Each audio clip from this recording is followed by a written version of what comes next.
Hello, public board members, public servants, ladies and gentlemen of the public.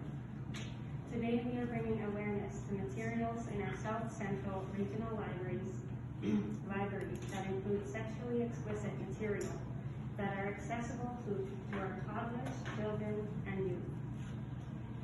Please be warned, the graphics and some language in this presentation are pornographic and should not be seen, heard, or read by children. We are in no way trying to display nor distribute pornography. All excerpts seen and heard here today are taken from books that are available through our South Central Regional Library. The first issue, pornography. For context, I will read the highlighted sections of Section 163 of the Criminal Code of Canada. Please turn to slide 1. Section 163 defines child pornography as a visual representation that shows a person who is under the age of 18 years and is depicted as engaged in explicit sexual activities, or where the dominant characteristic is the depiction of a sexual organ or the anal region of a person under the age of 18 years. Now please turn the page and look at slide 3 to 6. The images from slides 3 and 4 are from the book It's Perfectly Normal. That book is the reason why we're here today, because a 6-year-old pulled it off the shelf of the Miami branch of the library. These are graphic sexual images that include people having intercourse, a nude boy with an erection, and a girl examining her fully exposed anus and vagina with a mirror. Slide 5 shows comic book style images from the book Sex is a Funny Word of a girl masturbating in the tub. The final slide is a collage of images of adult and child anuses, vaginas, bums, breasts, and penises. These books are available for all children, no matter their age or reading ability. All of these graphic images are evidence of child pornography. Why does this matter? What possible negative impact could viewing these images have on a child? We know that addiction to pornography occurs in children. Viewing pornographic pictures influences the human brain's innate curiosity to want to see more. It normalizes sexualized concepts that are typically not within the average child's knowledge base. The result is confusion. They cannot comprehend the images and concepts properly and may naturally seek out more pornographic images or sexual experiences in order to understand. So the second issue we bring forward this evening is child abuse. Turn to slide 7. Child abuse, according to Manitoba Family Services, the Child Protection Branch, is defined as acts that result in the harm, threat of harm, or potential harm to a child. Exposure to pornography at a young age has scientifically demonstrated to lead to poor mental health, sexism and objectification, sexual violence, porn addiction, drug abuse, self-harm, suicide, and a host of other traumas. Showing pornography to children is child abuse. Please turn to slide 9. I will read only a few quotes to avoid duplicating the sexually suggestive quality of the writing. From the book It's Perfectly Normal. Page 48. When people masturbate, they usually rub their sex organs with their hands or with something soft like a pillow. A girl often rubs her clitoris. A boy often rubs his penis. It goes on talking about how, quote, a male may ejaculate, and how, quote, a female may feel strong sensations around her vulva, and uses words like coming to describe an orgasm.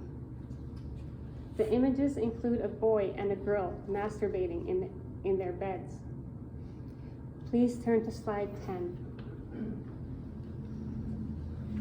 I will read the highlighted sections of Section 152 of the Criminal Code. titled Invitation to Sexual Touching. It states, every person who counsels or incites a person to touch with a part of the body or with an object, the body of any person under the age of 16 years, is guilty of an indictable offense.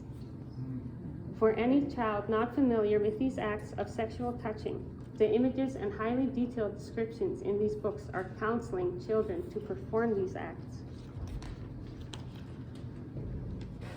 But why would the criminal code have a section on sexual touching?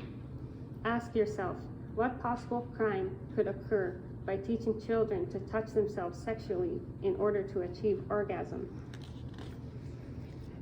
The third issue, grooming. Turn to slide 11.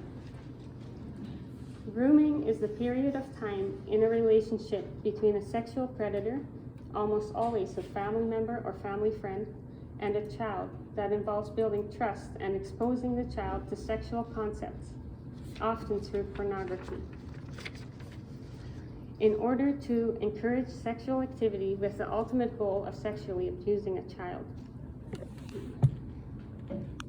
Please look at slide 13.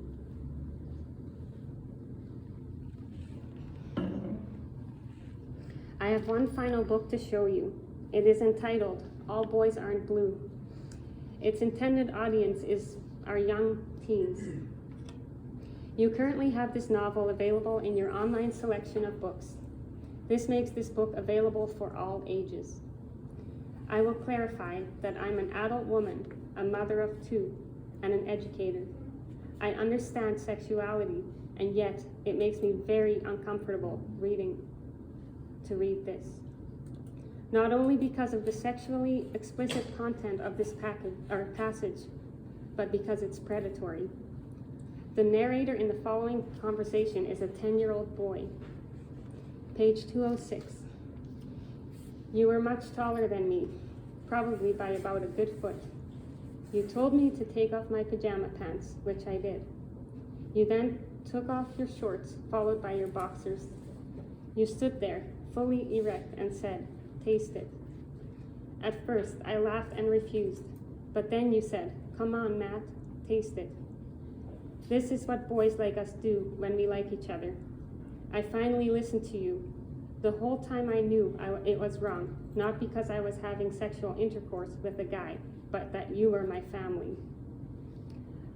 Regardless of the intention of this author, Section 163 of the Criminal Code of Canada also defines child pornography as any written material whose dominant characteristic is the description of sexual activity with a person under the age of 18 years, or the written depiction of underage individuals engaged in explicit sexual behavior. The content of this novel repeatedly fits the description of child pornography. Further, Section 152 clarifies that children of any age that commit a sex act with another child under the age of 16 have committed a crime in Canada. There is no context provided in these books about the limit established in the law. There is no guarantee that a parent or guardian will be present to provide the context for the child if these books are accessible to all ages in the book stacks or online. What guarantee can be made by this board that a child is not incited by reading this literature to commit a sexual offense with another child under 16 years of age? We have taught children for decades that the public library is a safe place to go, to read, or to learn and read. Kids trust that books on these shelves are for them, but these books alienate children from their family values. They normalize seeing adult sexual organs. They give children detailed instructions on how to touch themselves to obtain orgasm. They tell how to have sexual intercourse and oral and anal sex. They normalize child pornography, sexual aggressions, incest, and pedophilia as gateways to sexual discovery, and all without discussing the legal boundaries of these acts. Our final issue, accountability.